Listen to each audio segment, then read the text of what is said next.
Hello, great people. Welcome back to Global Happenings today. Ever since Bola Ahmed Tinubu, the national leader of APC and the former governor of Lagos State, announced his intention to run for presidency come 2023, castigations against his ambition has been on the increase, and it's coming from both the southwesterners, the northerners, and even the southeasterners. Now we have another person on board who has given his own opinion about his intention to go for presidency come 2023, and this person who has spoken out loud in an interview is actually a founding member of APC in the Southeast. You get to hear his name and what his standpoint is in respect to Tinubu's presidential ambition. Before we give you full details of the interview, we'd like to encourage you to please subscribe to our channel by clicking on the red subscribe button and also on the bell icon. Anytime we publish our video, you can get it. All right, let's look at the questions that were thrown at him.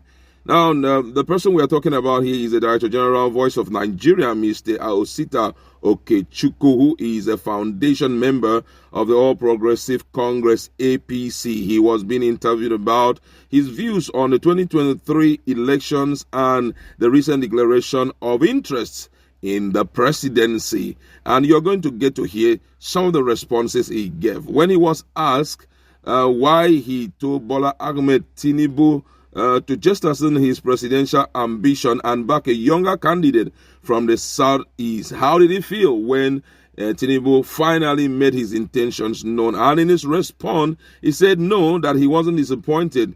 According to him, he said, my submission was advisory and not in any way compulsive. At any rate, who am I to dictate to the great Asiwaju Bola Ahmed Tinubu, the Jagabam of Bogu? As I said in my many statements, being a Buharist, I cannot underrate or undermine the critical supplement eminent Asiwaju and others like Mr. Rotimi Amechi and Dr. Bokola Saraki injected into our campaign, which made President Muhammadu Buhari's victory possible in 2015. Don't forget that Mr. President had his 10 to 12 million votes bank, but we Buharis alone couldn't win any geographical zone in the south without the Asiwaju critical supplement. I am a Christian and we are admonished to remain grateful. I didn't get this appointment under the APC until the APC won the presidential election. Therefore, one remain grateful for those who contributed immensely to our victory after our failed attempt in 2003, in 2007, and in 2011. It was further asked that he advised Bola Ahmed Tinubu to remain a kingmaker, but he said that's Bola Ahmed Tinubu said that kingmaker can also become a king. Since he had it relatively easy installing kings, do you think that this race would be much easier for him since he would be selling himself to the party and the voters if he wins the primary? And in the response, the Director General of Voice of Nigeria says that in his response, he said, mine is simply persuasion. Please deeply examine the huge solidarity that would be generated in the South and by extension the entire country if Asiwaju Bola Tinubu has said, let me go by the heeded golden rule and support any Southeasterner of choice. That could have resonated and carved his name in gold. I wish him the best of luck. At any rate, our great party, the APC, is not averse to zoning. In fact, zoning was one of the factors which enhanced our victory in 2015. I have lived in the North for 33 years and I know Nigerians sufficiently well that every geopolitical zone has eminently qualified persons to preside over the country. Therefore, none should be denied the opportunity to preside over the country. I also know that it is not the region that produces the president that benefits most, so it is a suiting blame in nations building. It was further asked this question, and the question goes to say some people have advocated that competence should supersede zoning. Don't you think that your insistence on the seat being zoned to the southeast could be viewed as whipping up ethnic sentiment? And in his response, He said, I am a nationalist and not a tribalist, but whatever brand or label, my major concern is the peace, unity, and prosperity of our dear fatherland. In the political domain, there is the law with its legal teeth and the convention with its moral weight. Both play eminent role in the annals of all countries at one point or the other. The Fourth Republic Convention was at play in 1999 and 2007 when two Yoruba sons and two Hausas were contestants respectively.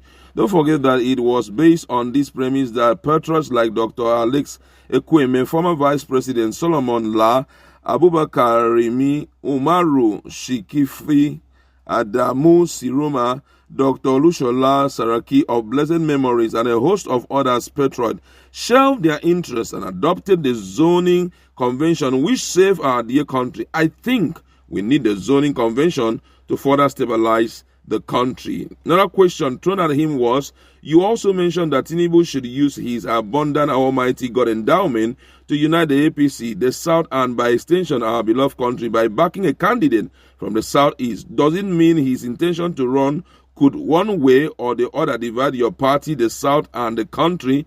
And in his response, Okechukwu said, no division meant at all, but as the scripture says, there is time for everything. This time is for our big brother to uplift and unite the South, and by extension our dear country. Asiwajo's support for everybody from the Southeast will forever unite the two brethren, and that will be a huge milestone. If I am Asiwaju and Ndigbo has been president for 8 years and now vice president for almost 8 years, I will canvass for the Yorubas. In the tribal contest scenario we found ourselves in since the election in the defunct Western Region Parliament, where NCNC members defected to the action group and denied Great Zik, that's Dr.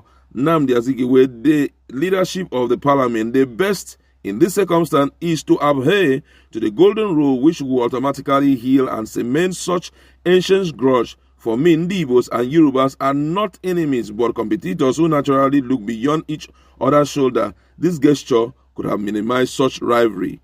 He was thrown another question, and it goes this way. Ohaneze Ndigbo has faulted Tinubu's expression of interest in the presidency, saying it's a project dead on arrival because it's not rooted in justice and equity. What do you make of Ohaneze's position?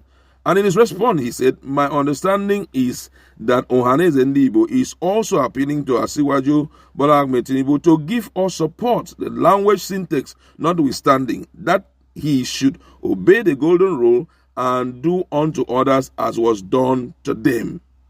Another question thrown at him was that the Senate Chief Whip, Ojuzo Kalu, has said he might consider contesting the presidency if the APC zones the ticket to the Southeast. Are you optimistic the party will zone it to the region? In his response, Okechukwu said, we are all on this same page, lobbying the leadership and membership of our great party to honor Ndigbos with Nigerian president of Igbo extraction.